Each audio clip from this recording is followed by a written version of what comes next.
All right, and we are back here on. We lost one. We lost one. Fell off to the side. Wait a minute, we're back. This is Drive Safe Dave and Sir Rick here with a panel of experts, and let me just go through them really quickly so we can talk. Mark, how you doing, Mark? Mark Tinney over there at Job Behaviors. You doing okay? Doing all right, and I don't know if it's an honor or not, but I'm going to take it as an honor that we're on I believe it's the last show of the year. Is that right? It is the last show of the year. We saved the best for last, Mark. Great. Appreciate it. Travis Nelson, president at Extreme Trucking LLC. How you doing, Travis? Good. Thanks for having me. Absolutely. And also Michael Ruminski at Experienced Trucking Professional. Is that correct? That is correct. How are you doing? Rick and Dave. How are you doing? What's going on? I'm doing well. Thank you. All right, so here's the topic, and I know that Sir Rick and I mentioned it in a little bit. It's about turnover and it's about retention. And I guess here's the questions that everyone asks all the time. How do we save? How do we reduce turnover? And I'm just going to throw that out. Is there a one-word answer? Hold on a second. So turnover isn't a bad thing as long as you're controlling your turnover.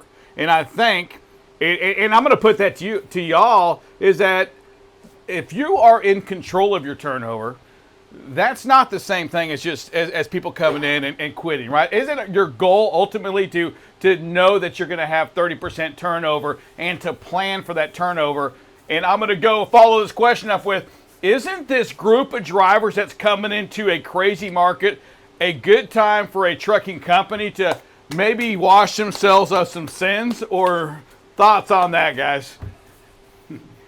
Well, I think at the end of the day, the goal really should be that every hire is the best hire it can possibly be from a performance standpoint. So we're a big believer that retention starts at the point of hire, fuel savings starts at the point of hire, maintenance cost starts at the point of hire. And so in order to do that, our goal is to really provide recruiters in the transportation industry with the tools to empower them to make good hiring decisions. And for us, that starts with an intensive job analysis and focusing on behaviors that really allow the recruiter to focus on candidates that are bringing the behaviors, the character, and the values that you're looking for right at the point of hire. So, Mark, and when you say that, and I'm just going to ask really quickly, you do that with a behavioral analysis survey, right? I think I took the survey once. Rick, did you take the survey? I think I took the survey. It doesn't make it easy to know where you're headed with it. If you like 3 of the 4 answers aren't that bad. They wouldn't be bad answers. So there's a lot to those. It's pretty interesting. I guess my question is, how accurate does those kinds of things apply to the driver? Well, again, it tends to be extremely predictive. And again, it starts with identifying the behaviors that are accounting for success as a driver. When you're talking about there were some difficult decisions in that assessment, that's by design. I sort of call that scientifically a head-scratching component to the assessment. But I'll kind of leave it up to the other folks on the panel to kind of maybe speak to how predictive the assessment is. But our experience is that for our clients, they report pretty dramatic results with respect to retention, typically reporting about half the turnover of the industry average and usually dropping. Several of our larger clients have recently reported their safest years since their companies had started. So since utilizing the program to really go out and, again, safety starts at the point of hire. You can have the greatest safety programs, et cetera, but it sure helps if you can identify somebody who's bringing those core behaviors to the table. Hey, Travis, your goal says to become the most trusted transportation provider in the Midwest. I mean, talk to me. I mean, we hear things about the best on-time service, the carrier with the most miles, and here you are using that word trust. What are you talking about? Trust for us is really committing to what we promised in the partnership with our customer. And I go back to our customers all the time, and at the end of the day, it comes down to the drivers we're putting in these seats. the risk of accident, the how they're going to perform, the tenure they're going to stay with the company, and feeding back into Mark. We use job behaviors as well. And over the last 2 years, it did get very difficult to hire new drivers. I mean, there was just so many options, so many new fleets starting up, guys getting their own authority. And there was a period of time where I even reached out to Mark. I'm like, Mark, how accurate is this? Is it really predicting? Because we end up turning down close to 100 applicants a week just due to the predictive analysis of the job behavior assessment. And for a period of time, when it got really difficult, we stopped using job behaviors, and we did hire some drivers, and they met our hiring criteria and our guidelines. Yet we immediately saw the difference in the quality than when we were using the behavioral assessment. We saw the turnover change, the performance, the on-time performance change, how long they would stay with the company, the turnover in the first 90 days change. And after 1 month, our recruiters actually begged to bring the assessment back into play, even though they were begging for me to remove the assessment, which we actually did. They begged to have it back because they started doing a lot of busy work with not the quality driver that we are looking for to provide that high level of service to our customers, the partnership, the on time, we just had our best safety record this last year. The year before, we won safest fleets through the TCA. So we've been on the program just a little over 2 years, and we've really seen a big trend in reduced turnover and a much better safety program as well with it. Hey, let me do this real quick. Hey, first of all, congrats on winning the award over the TCA. That's a big award. Big congrats to that. Drive Safe, I know you got a question, but I heard you say something, and that was kind of my comment there, right? I think Travis can understand my washing away the sins comment that I said there.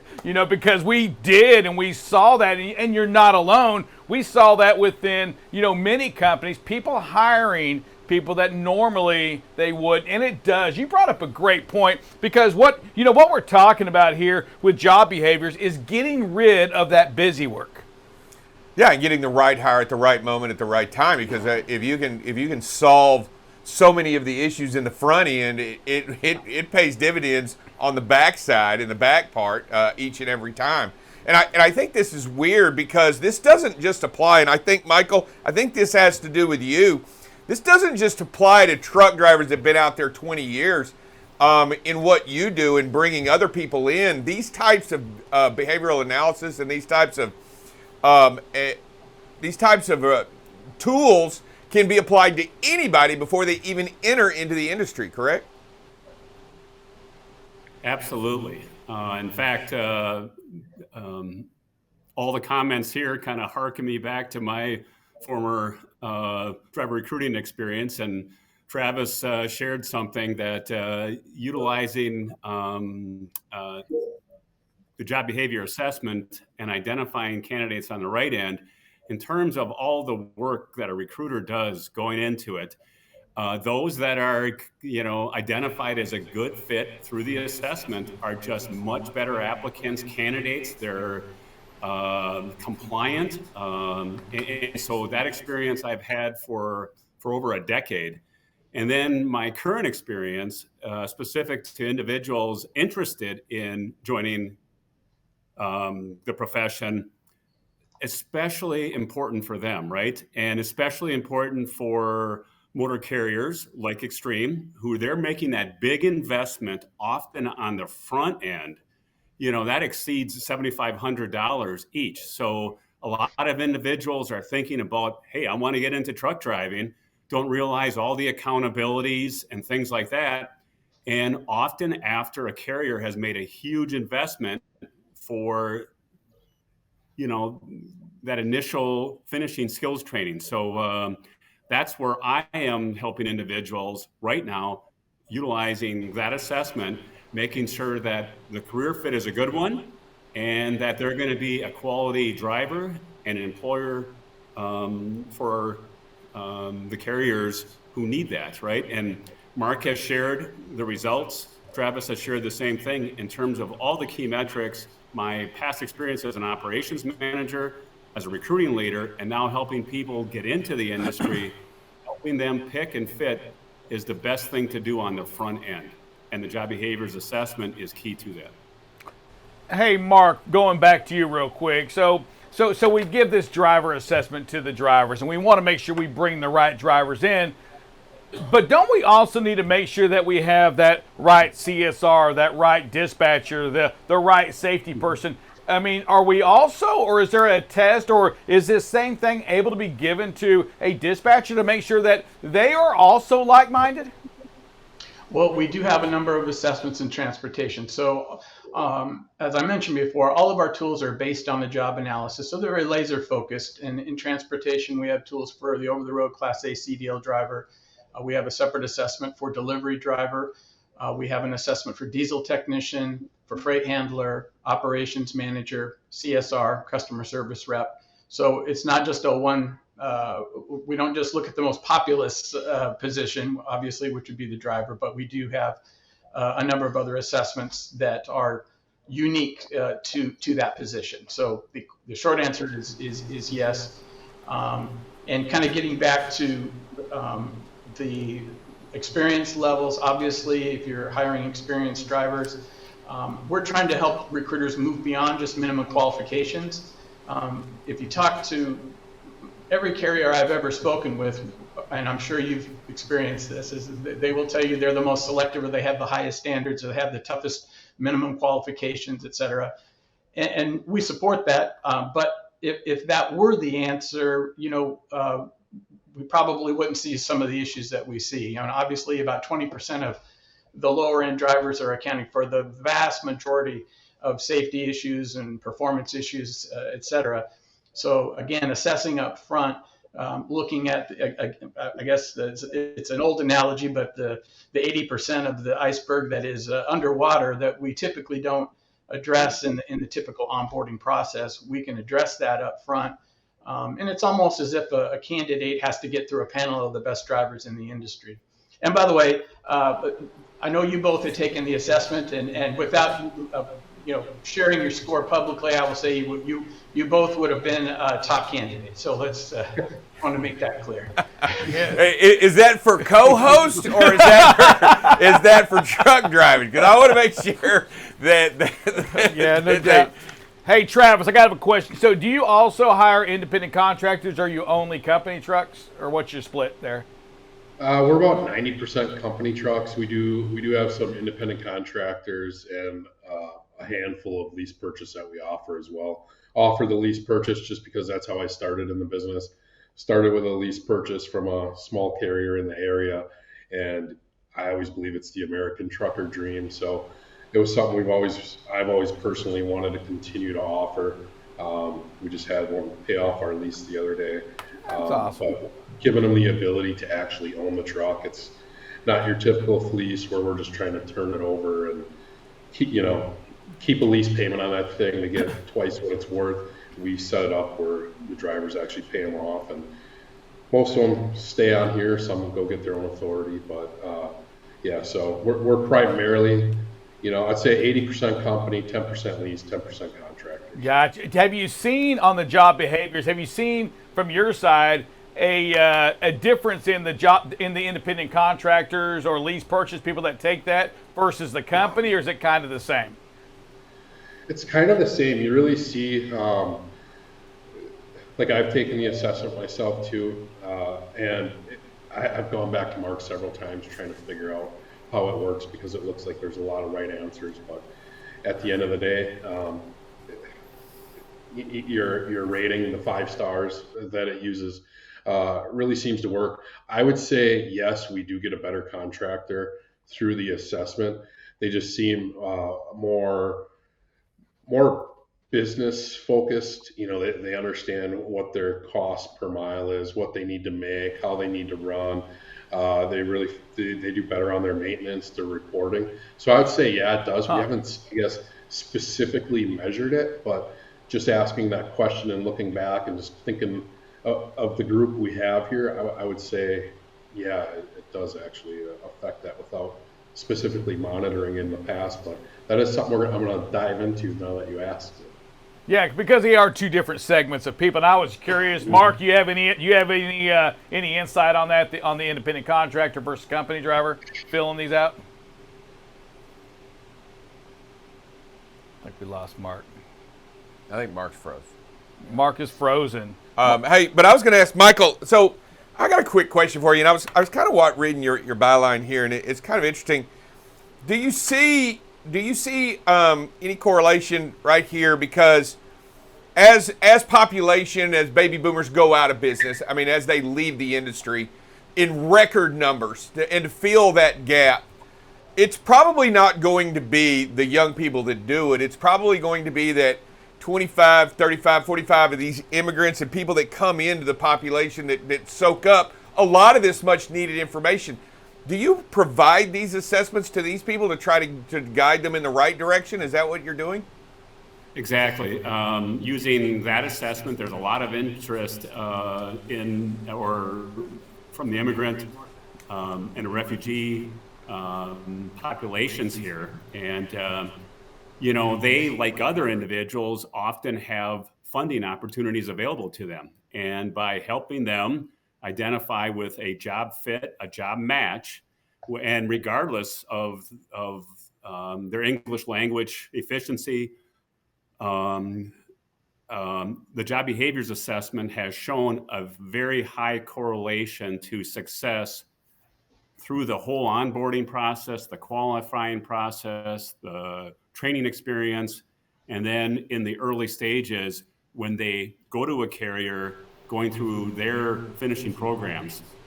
Absolutely, there's a correlation to success each of the ways. It's really curious. We don't have a lot of time left, but I find it that really what we're getting down here is the best way to have less turnover and better retention is just to be a better picker. I mean, to pick them better, right? I mean, to pick them out, right? I mean, is that kind of what we're saying here? And using these tools and certain and specific tools to make yourself a better picker in that process, right, Mark? I mean, that's pretty much what we're going through. It is, and I think at the end of the day, if you're in any endeavor in life, if you have a directive toward your employees, it's always helpful if they have the tools to actually make that directive come true. So we respect recruiters, and they've got a tough job. We simply want to help with empowering them with the tools, because as anybody who's done hiring knows, interviewing it can be very difficult to determine success.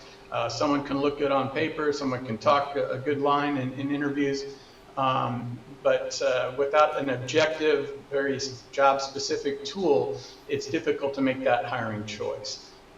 So we never say to throw judgment out the window, but by having something up front that's consistent, that's based on a job analysis, that's being used as close to the front of the process as possible. And then essentially we want to front load that pipeline of candidates with high potential individuals. And in many cases, the person may not have all of the experience, or they may not meet all of the minimum qualifications, and yet they can be identified as having all of the behaviors and values that are going to account for success. So we can open up that candidate pool like Mike is doing with maybe non-traditional candidate pools. And in some cases, just because somebody has a lot of experience, it doesn't always mean that technical competence equates to the behaviors that are accounting for long-term success. So at the end of the day, what you said is very simply true. Get better at picking. I do appreciate it. Hey, I got one more question. Can I ask one more question? Yeah, go ahead. All right. So, and this could, I mean, it could be for any of you. Mark, you may be, because it's where you're at there. So when you complete this, I mean, are you simply just like fail, putting like a big old stamp on the thing? Are you telling a company that, hey, this candidate right here is 75% strong, and they sure could use help in this area right here, so we can make sure maybe we put that with the right dispatcher that has maybe strengths in that core area where maybe they're weak at? Is it like that, or am I just am I way off? It's just like pass fail. Well, it's more like this. We have close to 500,000 drivers in our database that have completed the assessment. The score comes back and it's based on a T distribution or a normal curve, which means we report in a 1 through 5 star rating. 1 star represents the bottom third of the candidate pool. 3, 4s, and 5s represent the top 50th percentile. The higher the star rating, the more aligned that individual is with the behaviors and character and values, as we talked about before, of known successful long-term drivers. So very simply put, our recommendation is to have the assessment as close to the front of the process as possible, having an objective, consistent, predictive step as the first step of the process, and then apply the more subjective interview beyond that. So our recommendation is to focus on 3, 4s, and 5s, which is the top 50th percentile. And then just depending on candidate flow, maybe a 2-star becomes an official exception, and avoid the 1 stars who, just typically are where the majority of issues with retention and performance and safety will lie. But again, just having something up front that is consistent and predictive is not necessarily taking away any of the final decision-making power of a recruiter, but we want to take some of that subjectivity out, and we would say hire for behaviors, train for skill or confirm skill, and with the less experience like Mike's dealing with, enroll for behavior, train for skill, and sending out a well-rounded individual. Got it, guys. I can't thank you enough for being on the last show of 2022. Mark, I'm not sure where you are, but Michael, you're Wisconsin, so I know it's cold there. Travis, I can see out the back of your window. That white stuff looks like snow. We don't like that here in Texas, so God bless you for dealing with that kind of weather, and appreciate all that you do for this industry, all three of you. It's something that it really does. It takes a different kind of mindset. We have to change our mindset in this industry. If we want a better employee, a safer driver, then guess what? We've got to change what we're doing and use technology and aspects like you have right here to make us all a little better. Yeah, we have a chance here to use data, right, to make better decisions.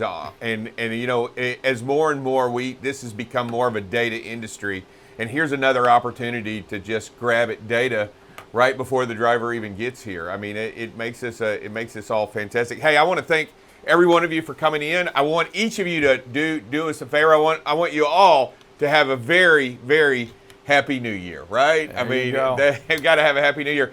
We'll have y'all all again soon. We appreciate all of y'all. See y'all later. Take care, guys. Thank you so much. Happy New Year. Happy New Year. Thank you. Thanks, guys. Happy New Year.